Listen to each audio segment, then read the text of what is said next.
Hey friends, I'm going to show you how to make a single decade keychain. We're going to be doing these for the Divine Mercy giveaway, so we'll be doing them in red with the Divine Mercy medal as you see here.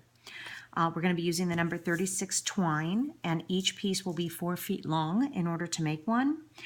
And so, as I said, it's going to be a single decade, a full decade. So how we're going to start is this. On the end, you're going to make like a loop, as so, and then you're going to make a Hail Mary knot around this cord. So 3 turns around, just like we make our traditional Hail Mary knot. Feed it through and tighten it up.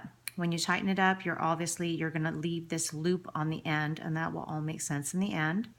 You're going to go ahead and make a full decade, so 10 of these, and when you make your Hail Mary knots, space them closely together, but obviously just enough space that if somebody was praying with their eyes closed, they'd know when they were switching knots, right? Like we do with our rosaries. As so. You're going to keep going, make all 10 knots, so you end up with something that looks like this. And then when you get to the end, we're going to add the Our Father knot with the medal. So just like we put on the crucifix, it's 5 turns, 1, 2, 3, 4, 5. You feed it through, put on your medal at this point, slide it in, and feed it back through.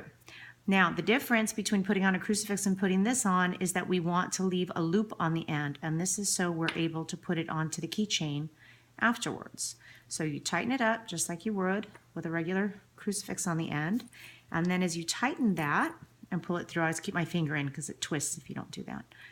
But as you tighten it, you want to go ahead and leave a little bit of a loop on the end just like that. Okay, so when you're done with that, you'll trim your ends. And trim them, don't leave too much, especially with this red cord, because when it burns, it turns black on the ends. I'll show you that in a second here. So trim that, you'll see when it burns, it kind of turns black.